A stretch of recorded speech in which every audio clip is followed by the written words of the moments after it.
How's it, everybody, and welcome back to another episode of Howsdis podcast, filmed right here in the beautiful Twin Fin, Waikiki. We have a very special guest today. You guys' favorite swinger. You guys' favorite. We're not gonna do that. You know what I'm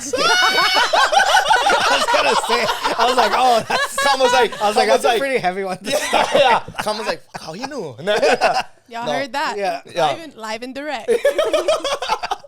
How's it, everybody, and mahalos for tuning in to Howsdis podcast. Today's episode is brought to you by Toyota Hawaii, and we have some killer announcements. Toyota Hawaii Stories Holo Holo is a documentary series that spotlights stories of local leaders in the community. I'm stoked to announce that our special guest this evening, Kamalani Dung, is featured in the first chapter of their newest season, which features an all-wahine cast. Parts of Holo Holo were even filmed right here in our new studio. Go to toyotaholoholo.com to watch Kamalani's chapter today, and be sure to stay tuned for 3 more exciting stories coming real soon. Now, back to the podcast. How's it, everybody, and welcome back to another episode of Howsdis podcast, filmed right here in the beautiful Twin Fin, Waikiki. We have a very special guest today. I'm going to just get right into it and introduce. Her name is Kamalani Dung, and you guys have definitely seen her all over the place. How's it, guys? Thank you for having me today. Yeah, right on, welcome, Kama. welcome. Thank you for coming down and taking the time, So we just got to clear the air. We did just pound some Mexican food right down the road. Yeah. 100%. Yeah, I think so. Me and Brand got the 8-pound burrito. Yeah. Yeah. What you got? I got a burrito bowl. You got a burrito bowl? Yeah. Yeah. But she didn't eat any. No, she never ate Yeah. nothing. I ate a ate lot. nothing. There was so much food. So Hoy. we're kind of all in a food coma right now, but we're coming to life. We got our noms. We're feeling good. Oh, yeah. Well, now I'm lit up like a Christmas tree, if we're Yeah. being honest. It is. I look like ornaments, like I Brand's know, shirt. twitching over there. Yeah, yeah. I know. I'm trying to get comfortable because now this AC is blowing. But no, yeah. And we're going to eat dinner after this. So, Yeah, so we gotta you smart for freaking saving room, you know. We're going to have a good time. That's for sure. Yeah. But no, I'm super stoked that we can finally have you on the podcast, because we've been running into you, or I've been running into you at a bunch of different events, and we get to work with each other in some creative, on some fun different projects. Yeah, it's crazy. I've been back for around maybe like 1.5 to 2 years now. Oh, that's it? Yeah. Whoa. So was that mid-COVID? You just Yep. swung back in? 100%, yeah. Middle of COVID, I was all over the place, and then COVID actually brought me back home, because before that I was out here playing pro ball and traveling all over the place, and I actually had something lined up in SoCal. I was about to move to LA. Okay. And Interesting. yeah, Whoa. so I was going to live out there, but then COVID brought me back, so I've been home for about 2 years now, and in the past, actually more like 1.5 years, completely home without traveling all over or living somewhere else. And then now that I've been home, I just can't stop running into Brada Z over here. Bruh, It's like I every tell corner, you. I'm like, Because what? Hilo, downtown Hilo. There's so many I different know, a random couple stuff. I'm just like, Yeah. why are you everywhere? We have all the same sponsored partners now. Yeah. It's like, holy smokes, Well, let's every meeting go. we're in, right? Like, her name pops up. Yeah, no, Oh, and I'm 100%. like, oh, interesting. Yeah. Yeah, it's so funny. And I don't usually name drop, but you're in such good standings at a lot of different companies. I'll drop your name. You know what I mean? I'm like, oh, it's great. I love. Thank you for the opportunity. You guys are already working with my really good friend Kama, and it's just kind of one of those things where it just. You're makes allowed. sense. You're allowed. No, but for real though, what Brand was saying, we've been on a few different calls with different businesses and stuff like that for partnerships this coming year, and your name is always either brought up or you are already working with them. So I think that's super cool. Yeah, it's been super interesting, especially moving back home. So my background, for anyone who doesn't know me, is I'm a professional softball pitcher, born and raised in Moki, HAWAI'I. Went on to play at Kamehameha schools, went on to Fresno State, then to UC Berkeley, then professionally.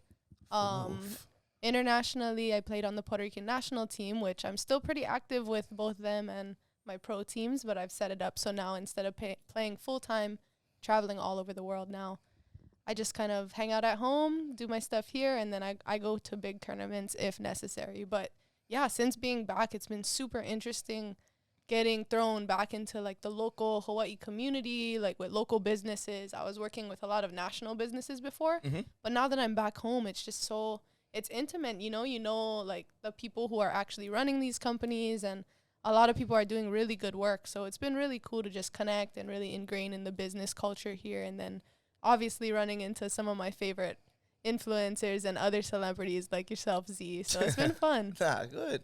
Nah, that's super sick. I never knew. So when you say you still play professionally, you just practice and you pop into tournaments. Yes. Like That's games. hammer. Yeah. Except it's tournaments. Yeah, it's not really a thing. So the way that it normally works for pro softball is there's a bunch of different leagues throughout the year. So there's one league where I'll go and play with Puerto Rico, and we'll enter, say, like a World Cup or something. We have a chance to win a medal or something there. So last year I played in the World Games, and then I also played in Athletes Unlimited. So throughout the year, you'll just go through these different leagues normally, and you travel the world. So you'll live in a different country for a month to maybe like a month and a half, or like just throughout these tournaments and all these different Olympic villages. And then you'll jump to the next thing where Athletes Unlimited, I played in the U.S., and that one was broadcasted on ESPN and CBS. So you're just kind of like jumping through all these different games, different tournaments, and splitting different teams throughout the year. And then I'll come home for just Christmas. And it's interesting, but it's really cool. A lot of people will be like, oh, you're living the dream, you're living the life, and all of these things. But I mean, it does have some wear and tear on your life where you're living out of a suitcase for the whole year. Nobody really knows where you are in the world, so everyone's just assuming that you're somewhere. You're kind of like this idea almost in people's heads that people watch you online and people support you and love you, but you're not actually there for a lot of things. And then you jump from team to team, so you have to continuously leave your teammates. So it's always like a rotating life of just something new, a new country, a new team, new players, and everybody's always filtering, especially in the pro leagues. It's very competitive. And then especially internationally, that team is 15 players, and you're playing like all over the world, the top countries in the world. So it's very competitive, and it's a lot mentally and physically. And do you have any siblings? Yeah. Okay. So I have a younger brother who is 22, and I have 3 half siblings who are all under the age of 7. Okay, and how was it for you? Because for me, like when I was living with Max and doing, you know what I mean, kind of like just a part of his team, and we're here, we're there, we're everywhere all the time. I missed a lot of. I'm super family oriented. Like I really love my family. People can see that on Instagram and kind of the dynamic. But how was it for you going out and doing all these things, and then kind of coming home Christmas and seeing like, oh wow, like I kind of missed a lot. You know what I mean? Yeah, every single year I'll miss my parents' birthdays. I'll miss my siblings' birthdays. I'll miss big events, weddings, anything else while I'm traveling. I'll miss a bunch of my friends' weddings. And it's very similar to the way that I was raised, playing games, practicing every single day. Yeah. And you miss birthdays, you miss everything. And of course it has a huge payout, because now I'm starting to really just reap the benefits of all of my years of hard work. But it's also, it hit home now that I'm starting to get a little bit older, where it's like, you know, now I'm an adult. I'm not just a teen or someone in college that's kind of living this huge, like fun, like flashy life. Like I would really love to come home and settle in and settle roots. And there's no reason for me to continue to network in places that I don't see myself long term. So I would see myself coming home, being here with my family, raising kids here. So for me, I did a lot of deep diving, and I kind of came to the conclusion of like, why would I lay such heavy roots in somewhere that wouldn't be the end goal, you know? So I kind of looked at my end goal and worked backwards, like, oh, I would love to be home. So I found a way to come home, and now luckily, like truly, this is not like normal, but luckily my team trusts me in just making sure that I'm ready. So they'll invite me to the big tournaments. This year we got a couple where we could win some medals. We got a World Cup this year, and they'll shoot me the invite, and it's just my job to come prove to them that I'm still in shape somehow, and then and then from there just go and compete on the biggest stage. And it's not a normal setup, but it's, gosh, it's so ideal. I mean, majority of the year I'm home, and then I'll just fly up every now and then for a tournament if my schedule allows, which is crazy because it's kind of like, do I want to go this year? Yes or no? It's like up to me right now. That's crazy. It is crazy. And that's Puerto Rico, right? Still. Mm-hmm. Are you Puerto Rican?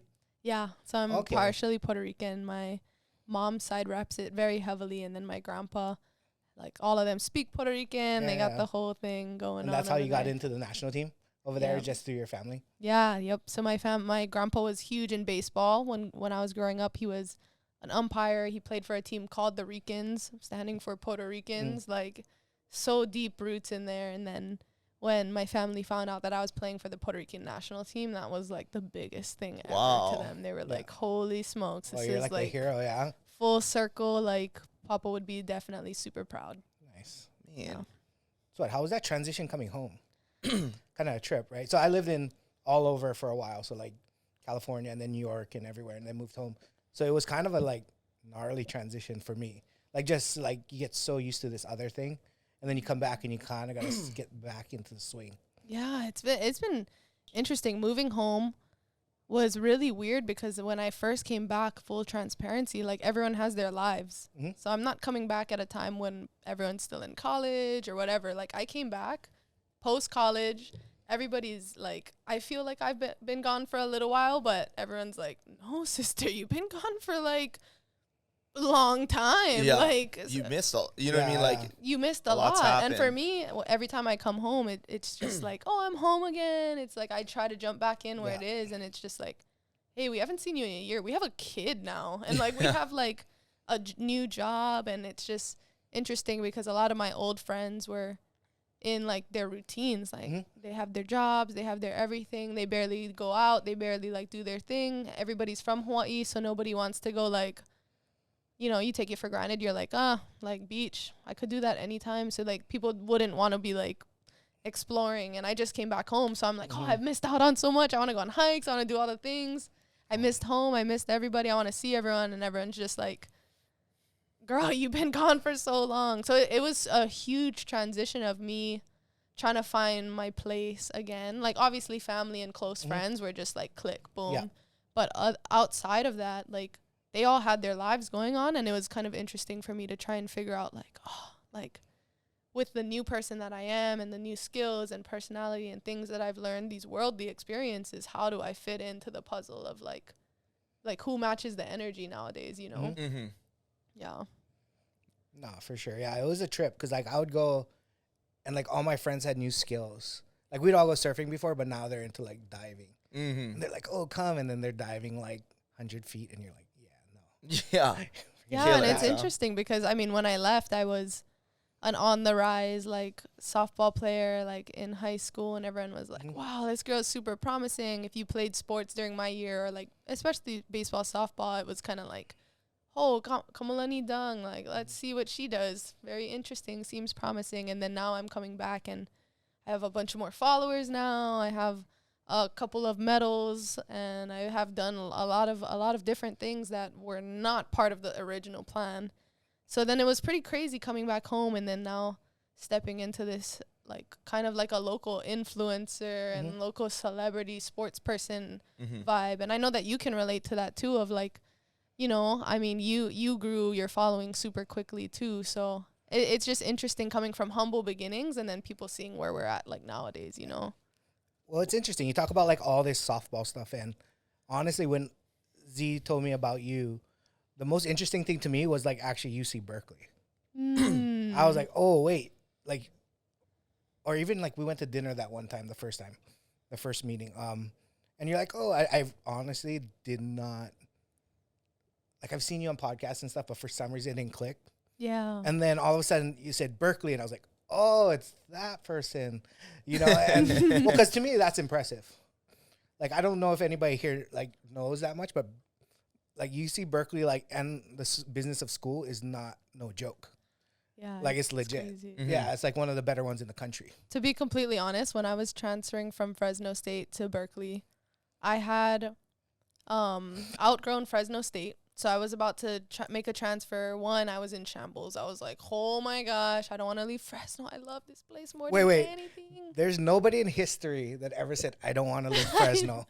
That I don't want to live Fresno? Leave Fresno. Oh, leave Fresno. Yeah, Okay. it's fun. Fresno is known for like kind of like the it's the armpit central, of like California. Central California. Oh, wow. It's like Northern California, Southern California, and Fresno is like in the middle. In the and middle. It kind of has a interesting rep. Whoa. Yeah. Yeah. I've only spent little time in Cali, but Yeah, don't go there's there. no part of me that would want to just stay anywhere. Yeah. So that's why it was crazy, because the reason I wanted to stay is because they took a chance on recruiting me.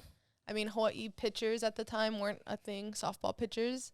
And they totally took a chance that they didn't need to take on someone who was very raw and very green. So they saw something in me. So I'm super loyal to people that if they can see something in me, then I'm 100% loyal to the soil. Like, doesn't matter what's going on. Like, I got your back if you had mine or you got mine, you know? Mm-hmm. That's the kind of person I am. So it really wrecked me. And then from there, I was Mountain West Pitcher of the Year and, like, leading this nation in major pitching categories and a bunch of them.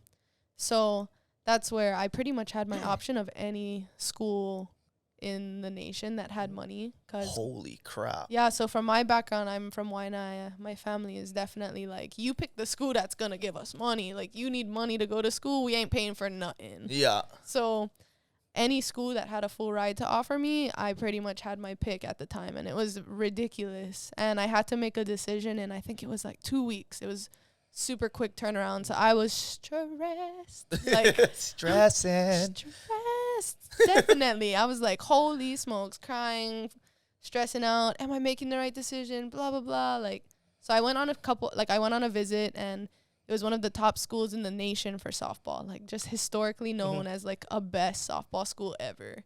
And like my family, my dad like bought the t-shirts already. He was like, let's go. Don't even care like what the logistics are. Like, I already got the shirt. I'm like, okay, how did you get that so fast? Like, I didn't even tell you I was going there yet. Like, yeah. And then just I don't know what it was. Like, something in me was just called to stay West Coast, because I'm a small town Waianae girl, you know. So like Cali was like crazy for me, and I wasn't traveling the world with Puerto Rico yet. So leaving Cali seemed like ridiculous to me. And then from there, I was thinking that I had achieved a lot, because Fresno State was known as a really good softball school. Mm-hmm. So I was like, I picked sports. It was cool. I was like, I wonder what happens if you pick sports and academics. Like, something I never thought of, you know, that like moment of choosing growth over choosing like kind of my comfort zone, which would have been to just go to an amazing softball school, probably win a national championship. And it's just kind of, it was more predictable. And I find myself constantly choosing the unpredictable route. And it's been leading me to some pretty fun experiences. So that's sick. Yeah. So I think that whenever I can kind of predict the outcome, you get bored. You're just like, almost. I'm like, dang, if I pick this, I already know what's going to happen. I'm going to be one of the best pitchers in the nation. I'm going to etch my name in history books. I'm going to win a national championship. And it's kind of just there already. And then I like look over to the side. I'm like, well, what about that? Like, I don't know what happens if I pick that. So that's where I kind of thought like, I've never challenged myself academically in my life, and I didn't ever care to. And I was like, it's just college. I vibe with that. Yeah, I was like, it's college. How hard could it be? 3 school buses, me under them. Like, brah, it was so hard. Like, I was just like, I could never imagine how hard the school actually was, because I was like, college is college. You finish the same classes, you do the same things. Like, easy. Nope, went there, got absolutely, like, blasted, because not only was I competing in the Pac-12, which was one of the toughest softball conferences, so I'm not waking up playing like the UC Davises anymore of the world. I'm waking up and what a beautiful day to just play Washington, or what a beautiful day to just get absolutely like run over by Oregon. Like, so it was like you wake up every day and you know you're going to play the best teams like in the nation, the best players.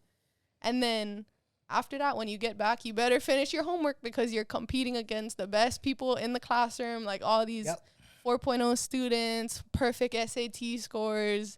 So holy smokes, talk about just out of my comfort zone and totally sending it. But I mean, I wouldn't change it in for the world because it made me grow in ways that picking the safe route would never help me grow. Mm-hmm. And then why'd you go to business school though? Like, I mean, because you could have taken like some kind of like easier route, right? Well, I picked sociology and business because it was, I mean, the study of people. And then I was super interested in marketing. I didn't actually know what I wanted to do, but I knew that business and marketing like would open up a bunch of doors for me. Honestly, something that I appreciate in the moment for picking something broad and not going with like the kinesiology or something pretty predictable because like sports is life, you know? So I applaud myself for doing that. But I honestly wish that going into school, I even had a more sharper plan after sports or like aside to go along with sports because, I mean, if I went to UC Berkeley and I made conscious networking connections for like, say I like fashion or, you know, something that like I want to pursue fully, it would have been like a whole different ball game instead of now creating something from scratch, which thank God it worked out. But I know a lot of athletes who come out and they're just like, well, didn't plan for after college. That's awkward, you know? There's a lot of those. Yeah. Great at sports and even like almost like heroes. And then you're like, oh, Bugga works at whatever. You know what I mean? Yeah, and it's just hard because you spend your whole life focusing on one thing, and sports is one of the only things on earth where after it's done, you have to really like, you either cultivate something and you redirect it into something more, or you kind of just have to start from square zero, which is ridiculous, you know? That's crazy. But yeah, it's been such a ride. And then going to UC Berkeley, which is, I think when I was there, the #1 public school in the nation. And then it was like top 5 in the world.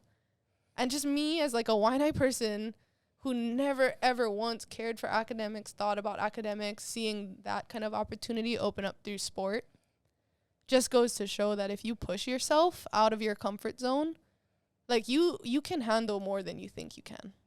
No, 100%. Yeah. So I think that a lot of people will stay in their comfort zone, wait for them to be ready. But if I waited for myself to ever be ready, or if someone told me like, oh, you're going to have to take on all of this, I might have been like, ooh, maybe not. Maybe not. That seems hard. That seems like I don't want to. But I think that if we lean into like feeling uncomfortable and we lean into these opportunities, like the opportunity wouldn't present itself if it wasn't meant for you, you know?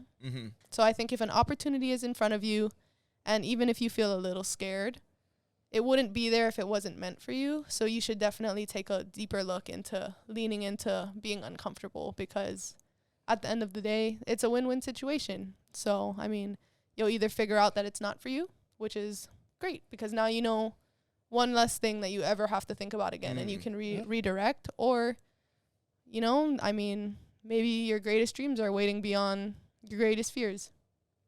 And I think that's super important, especially in Hawaii. Yeah, because I think, like, as a local kid, you kind of get, everything seems big. Like, even from Kauai was even worse, because, like, Oahu is big for Kauai. So you're like, oh, I got to go UH. Well, I just go to KCC, you know, or I got to go to this place or that place. And eventually you just realize, like, it's all the same, right? Like you say, like, number whatever, public school, but it is a public school, but most of the public's not getting in. You know what I mean? Like, it is like a state, or not even a state, but it's a UC school. But most guys will not be able to, like, actually get into Berkeley. Most guys will have to go to, like, Davis or go to, like, SF State or something like that. It's hard to get in. Yeah, so it did teach me a lot, just attending a school of such a high caliber, and just with my background of, like, super humble beginnings, me kind of just sending it, to be honest. I was never that person that was like, yup, you know me, 4.0 student, this is the goal, pippity, like all like up and uppity. But I was always that person that was like super humble, in the weeds, grinding, and just I was the one kid that when the opportunity presented itself, 1, I was aligned in the right spot, and then 2, I wasn't afraid to just say, yeah, let's find out what happens. And I think that's the attitude you have to take. And, like, you start to realize, like, everybody, like, when I was in New York, you think, like, oh, it's New York, this, like, crazy place, that these guys are just like the finance guys, the business guys, and then you just realize, oh, they're kind of the same as me. They're just grinding. Yeah. They're hustling. They're not smarter than me. They're just putting more effort than I am. Yeah, the right? difference between anybody that I've seen at a lower level and then somebody that I've seen at the top is that the person at the top puts in more work. Mm-hmm. Yeah, so I mean, I think that attitude is like super important. Like, and especially as you like grow.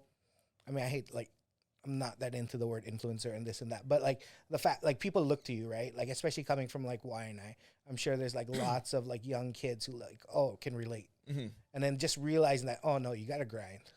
Yeah, You got to get out there. You got to put yourself in a position to learn something. So it's going to be hard, right? Like every time you learn something, you're going to probably be shitty at it in the beginning. yeah, Like you're going to be junk. So you got to like figure that out. You got to get in. You got to kind of like eat it for a while, and then you start to get better. Yeah, you totally like. That's my thing is I'll always be that person to just put in more work. I will always outwork the person next to me, and it doesn't matter what it's been in now. Is like I will always just cultivate it within sport, business, life, everything. And I do it extremely humbly, and I start from the bottom and I grind my way to the top every single time. And I think it's been interesting, especially now, like becoming some sort of like sports celebrity and just in this space where a lot of young kids look up to me, and it's been really cool to just show them like, hey, like if I could do this of all people, like you guys can definitely do this, whether it's going to be this person in sport, making a name for yourself in business, being worldwide. Like there's so many things where it's like the limit is whatever we set on ourselves. 100%. Yeah, and I've been thinking about that, and it's been super interesting, especially for like, I mean, I know throughout my journey, there's been a lot of people that have just doubted me along the way. And honestly, a lot of those people have been my motivators, especially throughout my whole softball career starting out, because that's most of my life. So a lot of people would say like, hey, I would doubt like, hey, you shouldn't even try out for varsity. You're not going to make it. Like MVP of the whole state tournament, like all of these different like all-star, like everything, all these accolades, and then like people would be like, oh, you're not good enough to play D1 though, like nobody really does that. She's just good in Hawaii, right? You know what I mean? All those. Yeah, and then I'm like, you know what, let me show you again. And then, oh, well, she's not good enough to play in the Pac-12 because that's like a high-level D1, like the top, once again. And then not good enough to play on the national team, not good enough to play pro.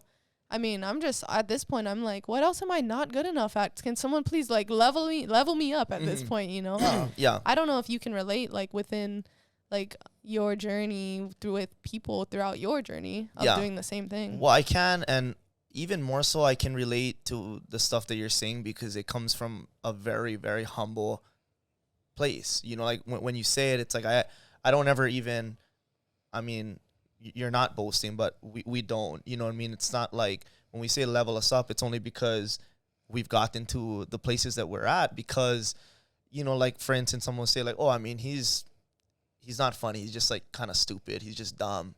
And I'm like, well, not in my opinion, because we spend a lot of time. Well, there's so much strategy goes into it. Yeah, there's so much strategy. And there's so much stuff that hits the cutting room floor. Yeah. There's so much stuff we're like, no, we're not doing that. Exactly. That's too like stereotypical. And you're like, little did you know, like that was scripted. Like I did that to make you laugh. Like I didn't just do that because like that went over my head. Like I did that so that we all have a really good time. And it's very strategic and it's very planned. And there's all these people that will doubt you and even try to put you down throughout your journey and my journey and everyone's journey. So. Yeah. And that's the thing, like, you know, and it's difficult, I would say, if you don't have like a team. I mean, everyone can handle the different capacity, but for me, it's been super helpful, like having a team or at least someone you can bounce ideas or even just talk through stuff. You know what I mean? Like, bro, like people are tripping and stuff. You know, and they're saying this or saying that, and it's like, who cares, bro? Like, you know, at the end of the day, like, the stuff that we create, the content, and the more so the consistency that we've been able to produce all this stuff has opened up so many doors. So, like, you know, it does go back always for me, like when I was a custodian. I mean, it's so easy to say, oh, that guy's just a custodian. You know, like, not even putting other custodians down. It's just, it just feels like when people say that it's such at a low level, you know, like it doesn't, it It's doesn't like the stereotypes that people try to put on top of exactly you. Yeah. right. Or like he just like cleans toilets. So, but you get in that, and like for me, I'm like, well, I'm not putting myself in that box. I do think that there's more that I can do. I just don't know what that is yet. Yeah. You know, but had I just been that guy, then I could have the one that listened to them. exactly. You know, and so my thing is always just like, thank you guys for that. Thank you for like, you know, I mean, whether it's coworkers, whether it's people around me that I used to cruise with, I think it's helped. And especially now, because like you said, it is a motivator. When I see people act out, and even more so, it's a little sad, because for me, I kind of see that as like, whether it's insecurity or even self-doubt or whatever, I'm like, bruh, like, dude, like, I want the best for you. Just go do your thing, you know? Yeah. People honestly project their limiting beliefs. Mm-hmm. So like anything that someone says is what they think that they're capable of. So, I mean, I know for myself, I loved what you said about team, because for me, I didn't have a team throughout my entire softball career and everything, but I did have parents that were like, you will do this. Yeah. You will do like, you are capable. You can do this. You will do this. And no matter what it was like, you will become the best on the team. It doesn't matter. You will go to D1. You can play pro. And I had those people, my mom, my dad, my brother, and just like those solid people that even when people were like, you're not good enough, they were like, we don't even care. You're going to the camp. And I had no choice, you know? Yeah. And then same thing moving on into like my post-college life. I told you guys a little bit earlier about how like some people were like just doubting me in terms of like, oh, you're only good at sports. And if you move back home, like that's just, Hawaii isn't the place to be. And for me, I knew in my heart, I was like, Hawaii isn't the place to be. Like, don't ever tell me that. Like, we are built different. We have heart. And even if it's a little bit harder out here because we don't have as many resources and opportunities, like we're super capable, because I know that I'm capable and I'm from Hawaii. So that's where, for me, all of these people doubting, and like honestly, sometimes they would almost get to me. Like there was a point where I was like, maybe I am only like good at sports, and man, I invested so much of my life into softball, and that's like what I've focused on. I practice. I go to school, I practice more, I go to sleep. I wake up, I practice, I go to school, I practice, sleep. Like that was my life for a really long time. So I was like, dang, maybe that is all I'm good at. And I had that team to just remind me like, nope, like all of these things that you learn throughout this sport, or all these things that we all learn throughout our journeys, is making us capable for our next step. And for them, they were like, nope, you're capable. So for me, somebody told me straight out of school that I would never be more than like an athlete or a softball player, and like, oh, you have to start at the bottom because like you graduated college, now go work at a huge company like Apple or something, and just start at the bottom and work your way up, and you'll get your way up over time, because that's what you're supposed to do. Yeah. And I was like, bet. And I was like, yeah, right, I'm not doing that. So I found an opportunity that was built for me right out the gate. I went into a job that I was kind of underqualified for. So at this time I was playing pro ball, but I took time off specifically to prove to myself that I was more than an athlete. So I worked for a company, one of the largest brand partnership companies in the world, in New York. Wow.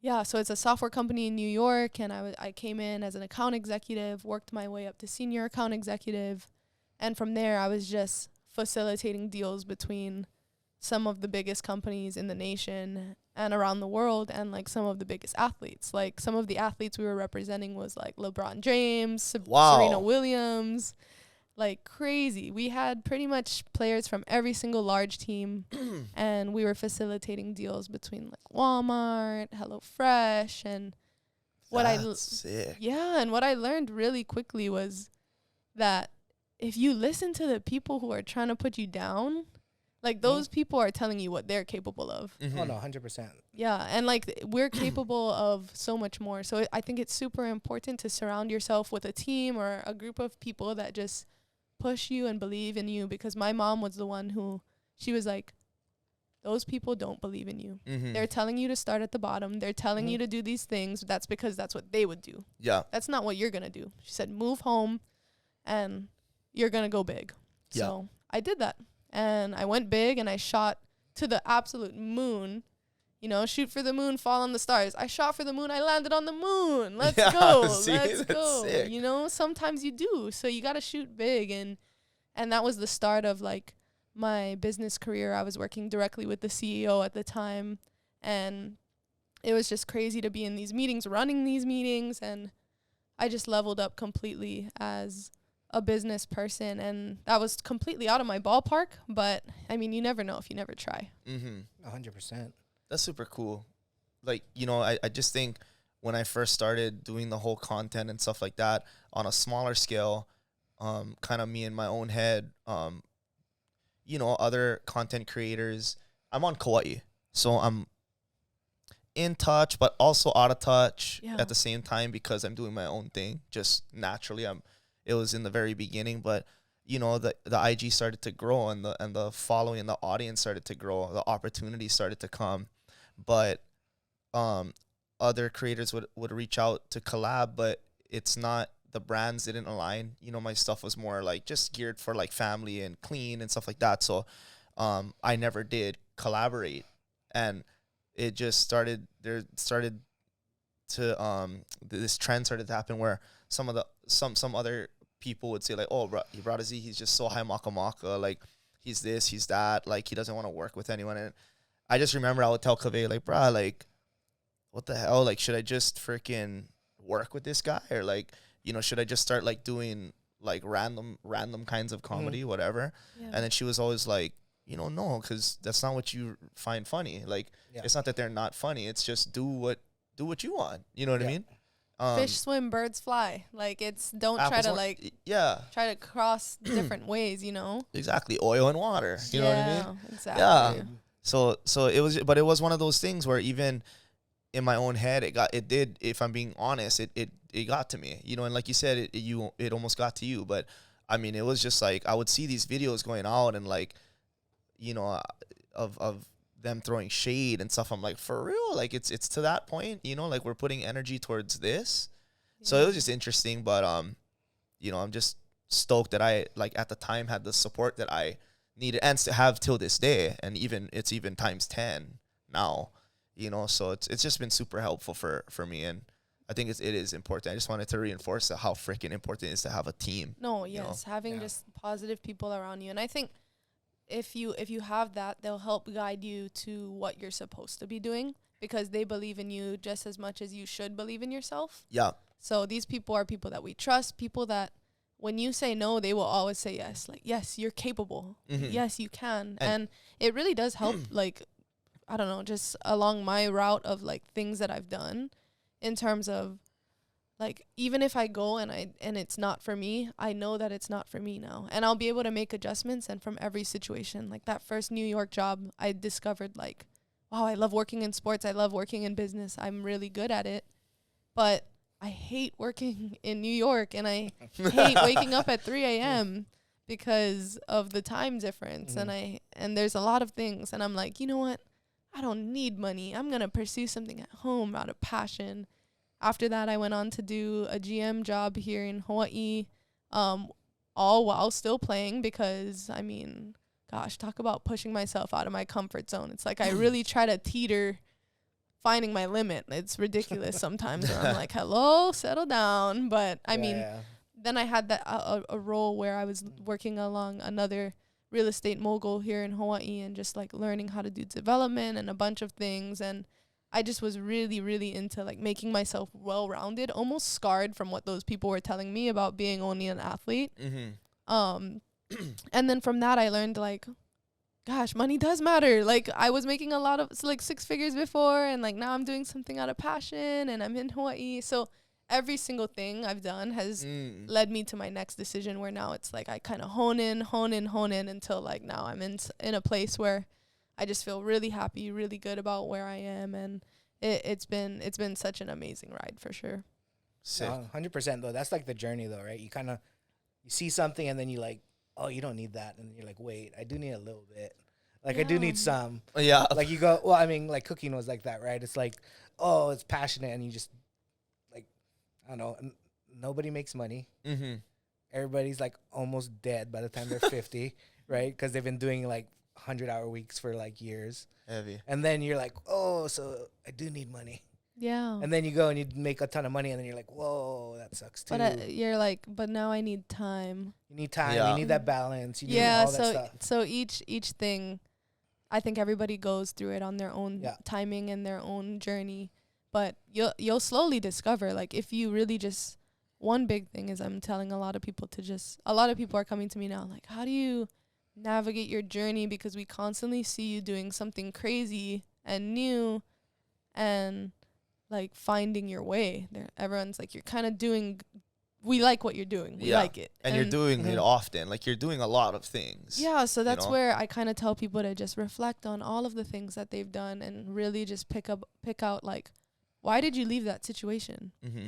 What did you like about it? Mhm. Why did you leave your next situation? Mm-hmm. What did you like about that? And it kind of really helps you hone in on where we all are in all of our different journeys, and kind of helps us navigate what we're looking for moving forward. And I kind of use that same technique in sports, business, love life is another big one that I've been learning. I mean, out the gate, But that's the hardest one, because the balance. love life is hard. That's a Yeah. hard one. I still don't have a good grasp on that, but I'm in a good place right now. But yeah, straight out the gate, I was in like a 9-year-ish relationship, and kind of it's good that it didn't work out, but then after that I was like kind of like doing my own thing. Pretty much my whole life was in a relationship, so just reflecting on like what I want, what I don't want, and just standing strong in every single category and being like, I will not budge. Like, a tsunami could come and I'm just gonna like, I'm gonna stay here. Holding and your I'm gonna breath, be yeah. so strong on what I want moving forward, because I know that if you're strong in your beliefs, then like it'll eventually come to you. But life kind of like tests you, you know? 100%. Like, I don't know if you guys have had these kind of moments, but life tests me. Wait. What is the test? Like a test. Like, I don't know if anybody listening or if you guys have felt this, but like life tests me and asks me like, are you sure you trust yourself? Is like the things that I felt. So for example, like, say there's like a big life-changing decision, every single time, no fail, like it'll be like option where, like, for example, when I was in college and I was deciding to leave, it'll be like the option of like, okay, we give you something that like would be your dream situation, Mhm. but then it'll always test you and be like, but we'll always offer you the safe option. And it's like, or like the option in your comfort zone at the same time. So it'll be like, when I was in college, it was like, do you want to go to UC Berkeley, which is something super different? Or my Fresno coach was like, we want to have you back. Like, we want to re-recruit you somehow. Mm-hmm. And life will give you the option to just retreat and stay. Like the easy out. It'll give you almost. the easy out. Yeah. So I don't know if you felt that, but it's crazy. If you try to pay attention, I'm not sure if it happens in your life, but at every big decision of mine, life will give me the option of like, you can stay right where you are. Mm-hmm. Well, I think that's the thing, right? Like, every time there's something that's going to the direction you want, there's always it's important, right? So it's like big. So there's always the fear of like, oh, what if I don't get it? What if it doesn't happen? What if whatever? Like, but here's the thing, right? Like, what if you applied to Berkeley, didn't get it? You just go straight back to where you went, right? Like it's a low risk. Yeah, like worst case scenario is we're all back at exactly where we are right now. Yeah, You're you all always back say in that. a safe position. Yeah. You know, so I mean, it's kind of one of those things where we build it up and get like emotional in it. And then sometimes you step back and you're like, wait, no, there's just so much upside to this. And like, this is like still there, you know? And that's kind of the thing where you take the emotion out, and the fear is good because that means, oh, it's important. It's big. It's something that I actually want. Yeah. And so I should go after that. You know, it's just one of those things where, and I always like to bring this back because I want people to benefit from these talks we have. That, yeah, the shit's going to be scary. The shit's going to feel overwhelming. The thought of not accomplishing shit might feel shame. It might feel like daunting. It might feel like you might feel like you're not good enough. And what's the worst that happens? You just don't get it. Like, oh, well. Yeah, and that's something that I've learned is it's so crazy, especially being in our influencer and space of just having so many eyes on us all the time. it's like you feel like everything you're doing is being watched, and you feel like you have to set a good example. You feel like everything needs to be going right all the time. Like that's one thing I'm always like, like I'm a pretty cheerful guy. I'm charismatic. But bro, when I was figuring out my taxes, I'm going to tell you right now, and Hawaiians, do your damn taxes. Do your taxes. I know you guys hear it, but what is it called? But when I was figuring that shit out, I'm like, wait, this is like overwhelming. This is like not right. This is, self-inflicted, but I'm like, this is shitty. Yeah. But you always feel like in the influencer space, I feel like, and that's why I'm happy that we can pull the curtain back a little bit and be like, guys, no, like, this is work too. Don't get me wrong. It's super fun what we do, and I'm grateful. Mm-hmm. But it is like, it takes a lot, Yeah. And for a minute, it took a lot for me too, because all I would post before was just like softball stuff. Mm-hmm. And a lot of these followers just found me while they were watching games on TV, or just saw me in person while I was like either going through their country or their city. So it was a lot for me to try to manage. Like, I almost didn't ask for this life. I'm just like, for me, a big one was, I'm not an influencer. I'm an athlete. Like, I don't need to do that. I don't need to do anything for anyone. I'm an athlete. I didn't ask for this. I'm not good at that. I don't even want it. And then slowly it like it had to take a turn, because like there's so many upsides to being able to like tell your story, being able to change lives, 100%, make positive impacts. So slowly over time, I kind of leaned more into putting my story out there, being a little bit more public with things, and then actually embracing like content creation and embracing having my face on things. And that kind of led me to where we are today. And it's interesting because I've worked with a lot of other celebrities in the space, and everybody's been really cool. I really like everyone and enjoy people that I've met, but definitely it's been really cool to be able to work with you, Z, and just like see similar backstories of just humble beginnings, working up to where we are today. And it's been funny because a lot of people just like bring up our names, and it's been interesting. Mm-hmm. Yeah, no, it has been, and likewise, because I feel like in the same ways that you went from, through the transition of going more like athlete to this, like you said, like, oh, I don't want to say that I'm an influencer, but, now you're in the influencer space and content creation. For me, it was just a little bit of that, but it was like, no, I only can post funny stuff. That's all I am. That's like my identity. That was your box. That's my box. Yeah, I boxed myself in.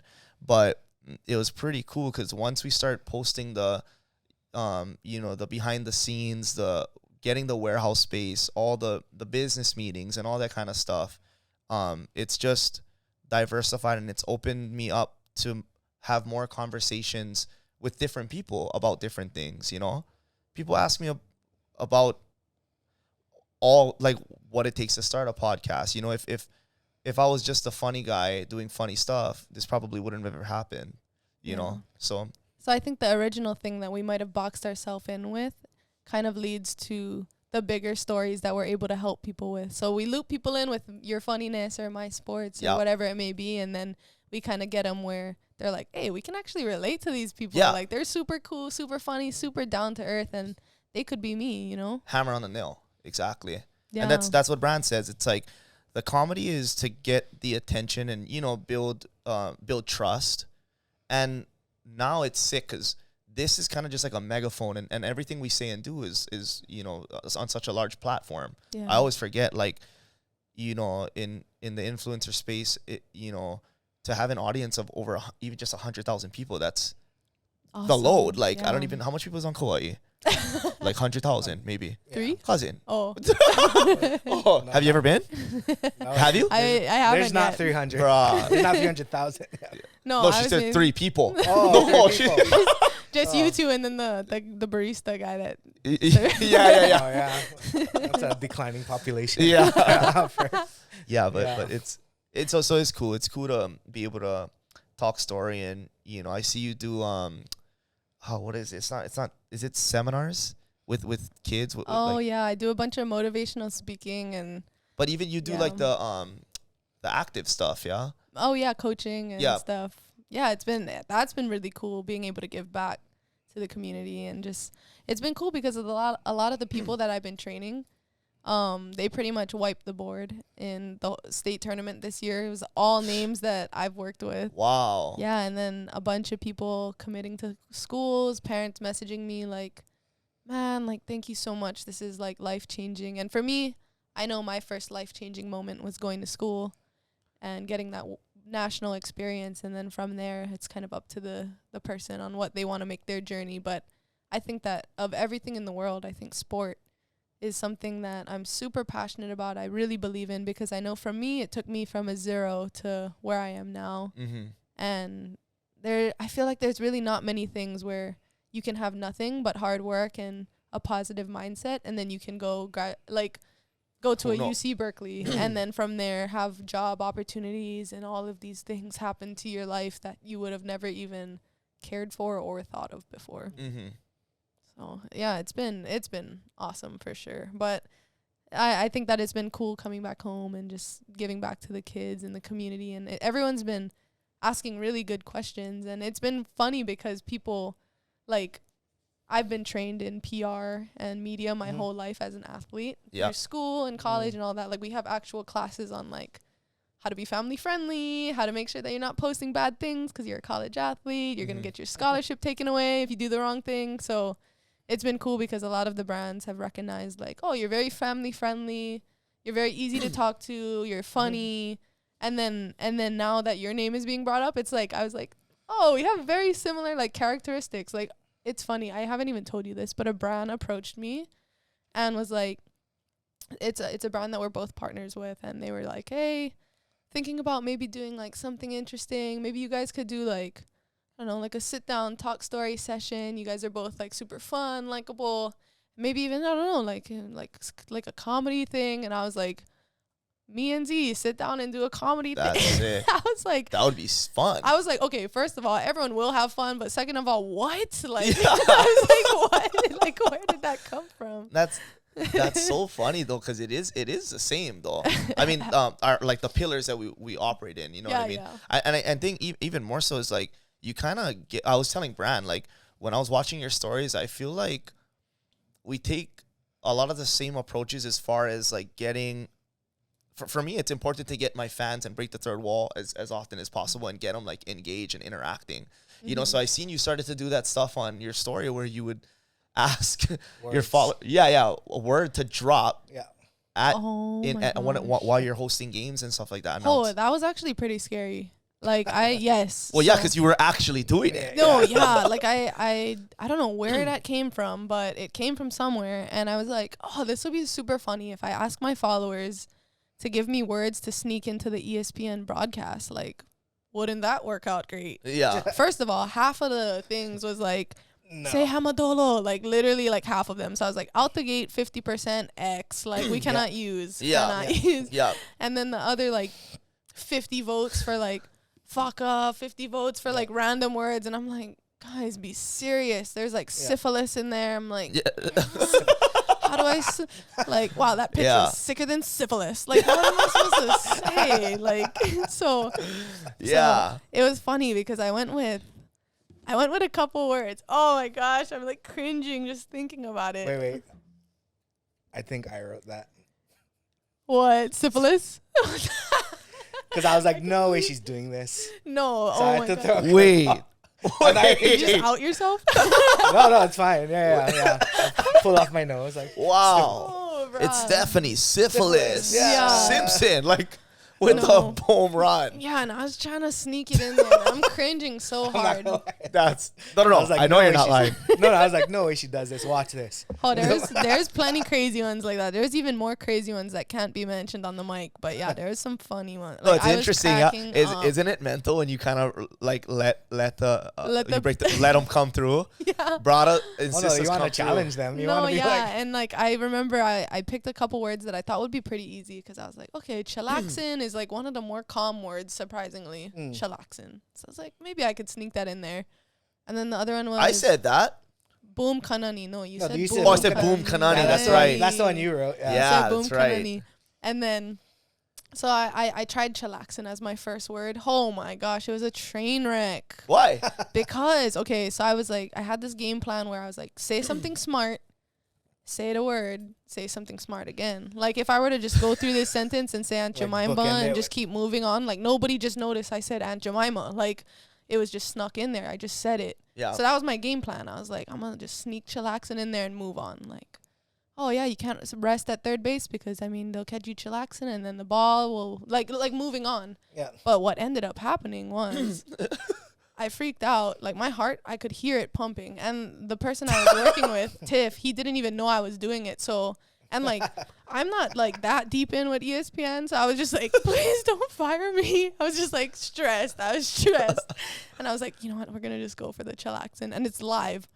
So I'm like, yep, and just like that, the third baseman, look at her sitting there chillaxing.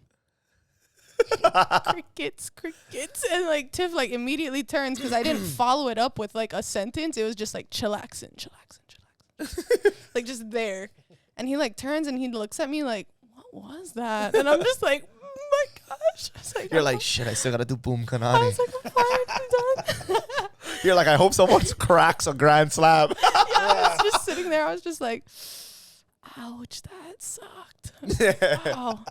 Wow, that was weird. And I was like, okay, I'll try to be better. So I waited the whole rest of the game. After that, I, like, basically sobered up. I locked in, and that was a perfect called game after that because I was like, I cannot even play around after that. That was weird. Also, you did. Awkward. Yeah, I was Wait, like, so that's all you did? That's the only word you did? no, so for the rest of the game, I locked absolutely in. And then when I finally felt like I built myself up again, where he was no longer like, why do we have you here? Yeah. He was like, okay, that must have just been like, I A don't know. one-off. He like forgot about it. He was Yeah. like, oh, that was kind of weird, but like, she's doing great again. And I'm just like, yeah, I am. So then I got like heart pounding again. I was like, let me try one more. And I looked on my phone and I see Xavier Cummings, Boom Kanani. And I was like, let me try. Yeah. I was like, let me try. I tried to think of something that might work. Yeah, You know what I mean? thank you. Right? It's like baseball. Oh, I didn't think about So, that. like, Yeah. Yeah. So, like, boom, like, whether it's a grand slam or a base hit and the pitcher gets nailed in the face, I'm like, boom, Kanani. Yeah, so then, yours one went so much better. And that was the one that I recorded and posted onto my Instagram story. Yeah. And that was the one where I was like, and something about the pitcher and boom, Kanani, my player of the game is blah, blah, blah. And it went so See, smooth. that's cherry, It though. was perfect. That's cherry. No. Tiff looking at you is like, see, telling the boss, told you, she's got it. You know what I mean? Yeah, he like looked, he like laughed. He was like, wait, what? But he was just like, that was fine. Yeah. Chillaxin, he was like what did you just say? Is Tiff from here? He's currently been with ESPN for a long time now. Okay. Yeah. So it's pretty That's classic, though. interesting, but yeah. I'm still getting getting into the broadcasting space and Oh, so you have more games then? oh yeah, I do. Okay, good. Wait, how Oh, much? sheesh. I'm still waiting. Wait, for when? stuff. What is the next game so people can tune in? Yeah. So So more for people real. can add. Yeah. Yeah. No, so I'll post it up when I have another game coming up. So it's normally just they'll hit me up if I'm free, then I do it. If I'm not free, then no can. But I'll post it on my Instagram and I'll let people pick words again. And I'll do it again. And I'm feeling more confident, you know? Yeah. Feeling confident this time, so Cause we're going think up we the got slang, this. I promise you. Oh, we have to go look. Hammer I'm gonna Jang. block both of you. Hamajang or something Yeah, like yeah. that. You know what I mean? As soon as I get the call, I'm blocking both of you. Block. Yeah. There's no way you know who I am. Yeah. Well, the thing is Brother Brand's got 8 accounts. Brother's got that burner account. So let me tell you. I knew that was you, Hamadolo 808. Oh, Saw you in my inbox. No. Princess Kaiulani's Yeah, yeah. finest. No, yeah. Oh, not Cool Hawaii's people. finest. Kaiulani's finest. I'm gonna be on the lookout for you now. Yeah, no, brothers everywhere. What is it? All over. I didn't watch the movie or the series, but everywhere, all the time, all over, something like that. Yeah, I'm putting that on my next T-shirt. Direct quote. yeah, just freaking the kind of arrows. Guys would think you're throwing up gang signs, Oh man, that's so funny. brah. Oh, that's killer. Oh, so what you enjoy doing the broadcast and stuff like that? It's something new. Yeah, I've enjoyed it a lot. A lot of people have been asking me to do broadcasting or TV for a long time, and I've been super just shy. So No, I'm kind of in space. It's been pretty fun, and I've been playing around with it a lot. So I've been mostly just having fun with it. So as long as I'm having fun, you'll see me doing more things. Mean. Nice. Yeah, you don't seem that shy, so. Yeah. I am. I am. It's actually funny because earlier you mentioned when you were living with Max guys, and actually we didn't just meet recently, me and you. Remember? We met. Oh, that's right. I do remember. No, it wasn't something awkward. It was just like we met a while back. Yeah. Yeah. At the kind. It was Hawaii's finest Republic. Something. Yep. Yeah. Mauli was playing. Yeah. Yeah, that was Shout out fun. to Glenn. Yeah. killing it Oh, that Glenn. night. Yeah. You can have it all. Oh, try one more time. No, You don't. can have it all. Oh, it seemed like you tried. No, that second one you was tried. No, cute. yeah. there you Glenn. go. Yeah. What time we at? I was 6. Glenn, that was for you, brother. That was Glenn funny. guys are on tour right now, somewhere out in Abu Dhabi. Yeah. But brah, They are everywhere. and They back. are. Proud of him. It's cool because I think during that time I was in his music video. Which one? I was in the shoots. What was it? Oh man. Here. What Remember that. an older song or like the music Mauli Music Overload, the recent songs? No, it was man, I've been with Hawaii's Finest for a long time, and I was back in that. Oh man, I gotta think of it. Tell me it was a pool scene. No pool. Okay. You will not see me in pool scenes, running on the beach, any of those. Okay. But it was featuring sports athletes. So Okay. yeah, it was featuring a bunch of us, and then I just met him at that time, and I was in that music video. And then it was funny because then that was like one of my first or second shoots with Hawaii's Finest whenever I would come home from college. Yeah. And then I walked in there, did not expect to have my picture blasted on every single wall. I was like, wow, this is fun. This is cool. That's how I first met you. Was you were on a On the wall. Yeah, you were on a wall. Yep. I was That's like, how most people meet me first. Cool. yeah, I never even knew. Yeah. And it was funny because then that night we met and I was like, oh, I think one of my friends was like, oh, cool. That's Howsdisguy. I was like, oh, nice. Yeah, and we Nice were to talking meet you, story. bro. Yeah, I was like, what's up? And then I was like, oh, who's that? And, it's like, and Max knew you from the kind just because he's from West Side too. Yeah. And he's Yeah. like, oh, that's Kamalani Dung. She plays soft. I'm like, hey, what's up? Yeah. So Fucking we were sorry. like, oh, cool. Little did we know. Here we are, 'Cause all fast these years forward- later. yeah, I In the tell twin you. fin. Huh? In the twin just fin. fin, cuz just chilling. Just kicking back, chilling. Yeah. Oh, that's so mental though. That night was fun. Though I'm telling, bro, I had one scrap that night. Did in you the really? back. No, not me. Oh. Oh, come on. I make guys laugh. I bring guys together. You know what I mean? Max, go. Yeah. Go, Max. This guy the kind. This guy like 5 me. Wow, what did happen? I'd open hand him. Yeah, I just slap him and run away. Just no, send but, him. but when guy freaking so funny because we were in the back and then I don't even know if Glenn guys is playing yet. But one guy just freaking got in the wrong guy's face, and next thing you know, paw, an open hand. I said, "Oh, grab his gold chain." But yeah, he got Nice. escorted out. I mean, it was just everything Oahu is. You know what I'm saying? That was a good night. Yeah, it was a good night. I remember the music video name. It's called Sense of Purpose.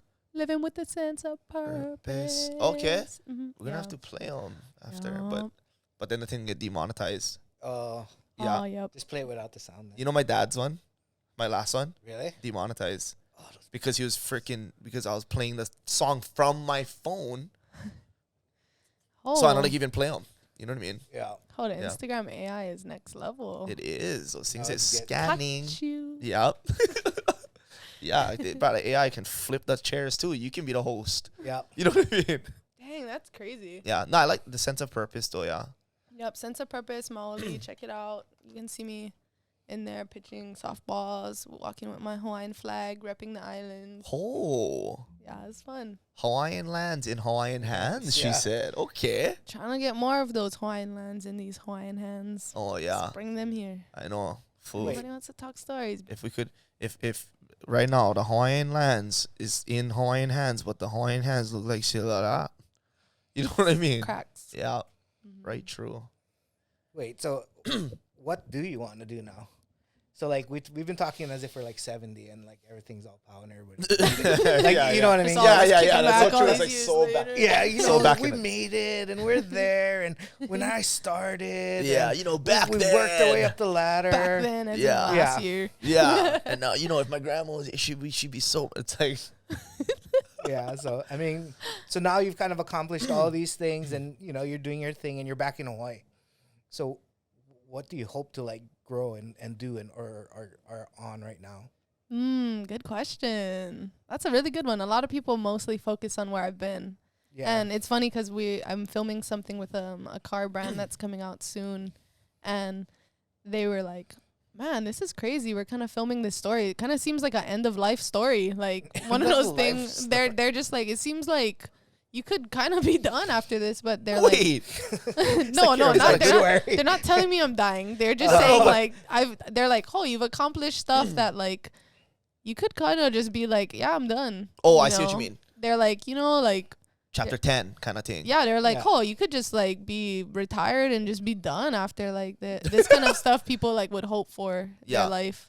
And they're like, "But it's weird because it seems like you're just getting started." And I totally am. And I think that one big thing for me is giving back, and I've been noticing it a lot recently, is like really bringing up the people around me. So not only the athletes that I work with or people that are in sports, but also people that I do business with, like especially people who have been loyal to me for a long time. Everything's coming back into play. It's like all of my friends, like starting to get them some deals, and things are just like all leveling up. Like it's all coming full circle. So for me, I think if I could be here in Hawaii and kind of just set that example for athletes as somebody who's come from Wai'anae and made it to the worldwide level, and kind of just be that inspiration for the next generation of athletes, that's one thing.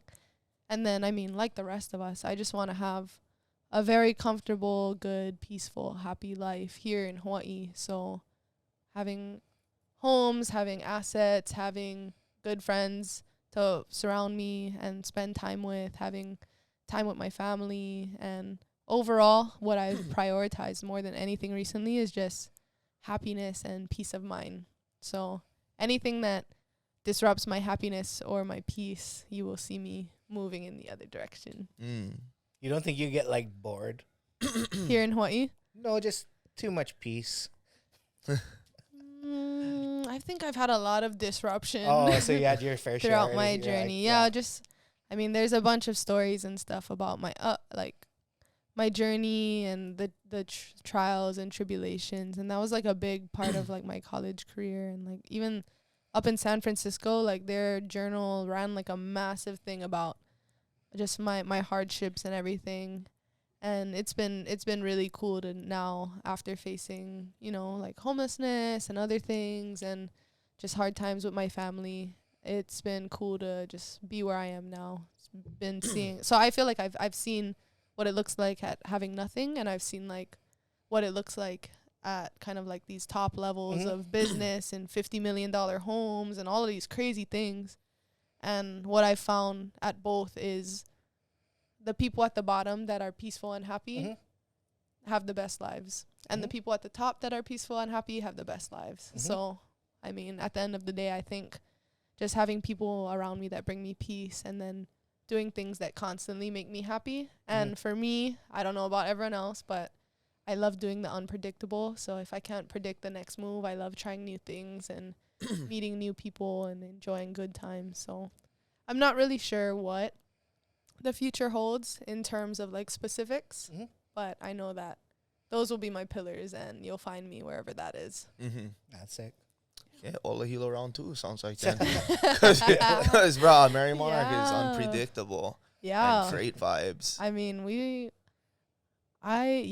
and as down to earth as I am, I also love a little bit of flashiness, that's for sure. So I mean, I think that we could maybe come up with some cool stuff, hopefully soon, connecting some big players in Hawaii and kind of changing the game in terms of, I don't know, business and fun and Collaborations. Yeah. And I think there's going to be some massive things coming up. So if you're listening and you like massive things, please inquire to get involved. Yeah, for real. Hey, and stay tuned and keep those macas and pipels open. Yeah, because I mean, we got some things planned. We get air high five. Boom. Yeah, Yeah. So we really do though. yeah, this podcast is just the first public start. I mean, we got a million things planned, and you're gonna see both of our faces on everything all the time. So Ting, ting. Yeah. No, for real. This is the first public service announcement. yeah, so it's gonna Yes, be fun. It's gonna be super fun. We're gonna make sure we have fun, but we're gonna make sure, as always, our community is involved and everybody's having a good time. Yeah, we'll loop you guys in Yeah, already. we'll keep you updated. Yeah. No, I don't want to say too much before I ruin any surprises. Keenan's ears is ringing already. Oh, he said blowing you. I said, cut it out. I know, right? Yeah. Yeah. But yeah. Right on. Yeah. Well, as always, I mean, every time we have these podcasts with our guest, it's always it'd always be great to have you again. You know what I'm saying? Because I feel like, especially we have a working partnership now. Mm-hmm. You know what I mean? There's some upcoming projects and stuff like that. So, I guess first and foremost, just mahalos for taking the time, Kama for coming on and, just talking story with us today. Oh, thank you guys for having me. This is super fun. And it's always so much fun because it's always a good combination of work and play when this group is together. So thanks for having me today. I mean, we just freaking pounded that burrito downstairs, and then you guys shared a little virgin margarita. But yeah, for real though, mahalos for coming, and I hope that you had fun. We had a good time. So Always. and I know our followers and viewers do too. But I just want to give a quick shout out to the Twin Fin Waikiki. Mahalos for allowing us to film these episodes on Oahu right here in room. If you guys haven't ever checked it out, come down. They get restaurants, pool. They got a killer view. And for those of you who want to support future episodes, please check out www.patreon.com/Howsdisguy. All the links are on my Instagram at Howsdisguy. So check it out, and we appreciate you guys. The load. Mahalo. Hello. Mahalos.